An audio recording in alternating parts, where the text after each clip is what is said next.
Oh, hey guys, and welcome back to Electro Horde. So today I have here a different kind of gear, which is a test instrument. It's actually a Hewlett-Packard 651B oscillator. This thing is basically a sine wave generator, and it goes from a couple hertz up to a few megahertz. Output goes from a few millivolts up to 3 volts, and I got it for almost nothing. It's not in perfect shape and it's not working, so I'll try to make a video about a quick repair on this instrument. It's basically all original inside. I've opened it up and it looks pretty good on the inside. I'll turn it upside down so you can see the button part in a few moments. Basically, we have back here the power supply. Here we have the frequency selection range switch.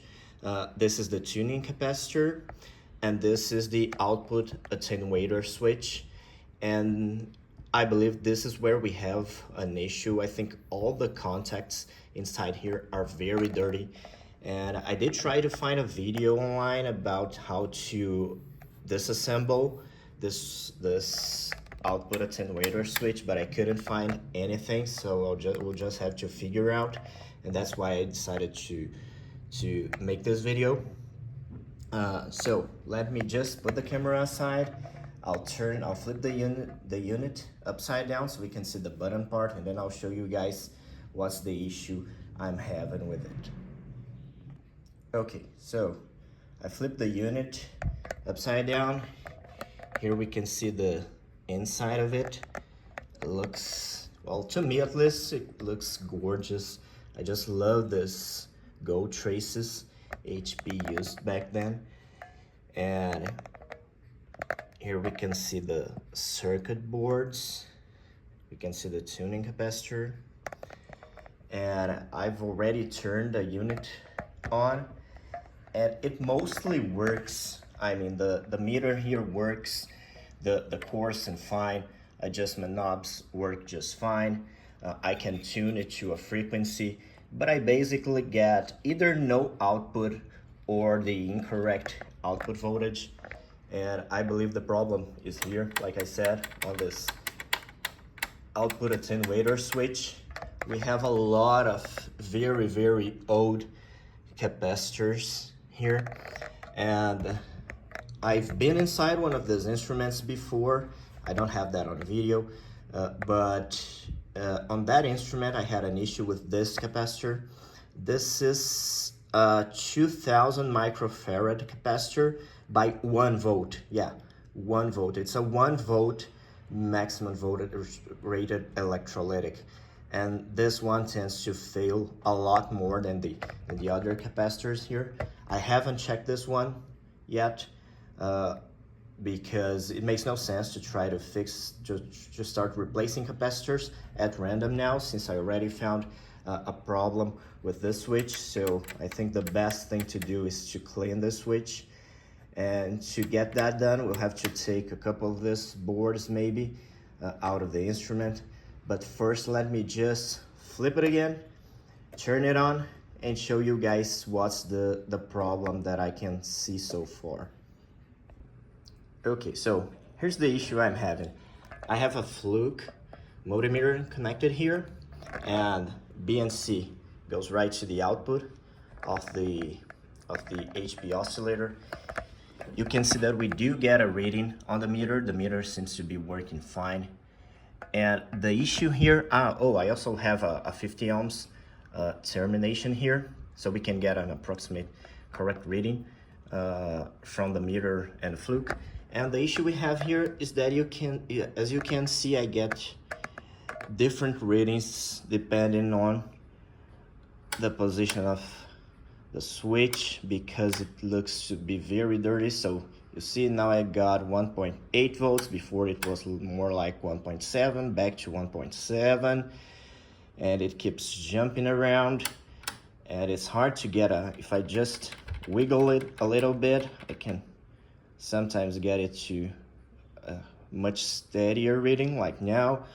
And on the lowest ranges, I mostly can never get a good reading, especially on this range, which is the 100 millivolt range. So this thing is very dirty. I've tried exercising this a lot, and it did improve things because when I first turned it on last night, I was not getting a reading at all. I was always getting 0 millivolts here, and after just exercising the switch, I started to get some output just like I'm getting now. But as you can see, it's completely flaky. It's not reliable. I get different readings on the same ranges every time I switch back and forth. So I don't think I can get a good working out of this unless I actually take this thing apart and clean the switch. And the problem here is that this switch, this whole switch assembly is held by these 5 screws. There's a nut on the other side. And the problem is that there's a circuit board below, so I need to first get that circuit board from below out of the instrument. Then I need to get the screws out. Then I need to disconnect all these wires because there's wiring coming off from here, from back here, and there's also a nut probably behind this knob holding this down. As you can see, it goes right up to the front here. So I'll just have to try to get this apart and see if I can get this out, to try to get this open and get it as clean as possible. There's also some solder points here, some solder here. I don't know if I need to unsolder this for this cap to come out, to actually get this whole shielding out of this switch. So we'll see how it goes.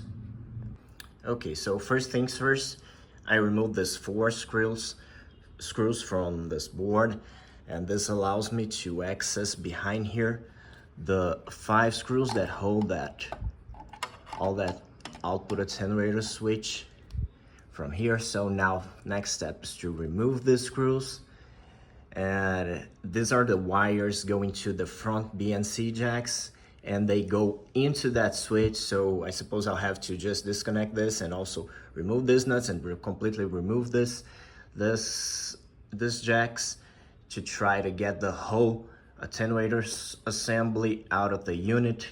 So I'll just start off by removing the screws and these jacks. Okay, so I have removed all the screws from down here. I did not remove the front BNC jacks because if you need to clean the switch, you don't have to do what I was actually planning to do. You don't have to take the whole assembly out because as soon as you let go the screws, this shield just comes right off. And you can even unsolder this wire to try to get this completely off, but I don't think I need to do that because I can clean the switches right here. We have enough room to do that, so I'll just get some. I don't actually, this is a contact cleaner, something actually just like the Oxit, but I don't like spraying stuff all over. I prefer to just get a small brush and gently clean each and every single switch, not to make a mess right here. So that's what I plan to do now, slowly clean every single wafer assembly here, and then I'll just put it all back together and we'll see if we get this going a little better than it was before. So just get a really small brush, get some contact cleaner and start cleaning this. Okay, so I have repositioned the camera so you can get a better look. So this is what I usually do. I just get a small brush, contact cleaner. I get to spray this inside so I can actually use the contact cleaner liquid and the brush to get the contacts clean.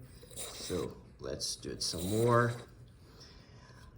I also won't film the whole process because it actually takes a long time to do this very carefully, and it makes no sense to keep you guys here for that long. But what I usually do is just spray some contact cleaner inside here so I get the brush wet, and then I just go inside the switch and get the contact cleaner right where it needs to be, so I don't make a whole mess spraying everywhere and getting everything soaked like I see some people doing. I just don't like it. Usually it's not a big problem. I've seen people spraying contact cleaner even on precision decayed boxes with no side effects, no problems. But I don't like opening up such an instrument and seeing the contact cleaners, the switches completely wet with contact cleaners. So I'll just redo this for all the wafers and all the switches inside here, and I'll get back to you guys.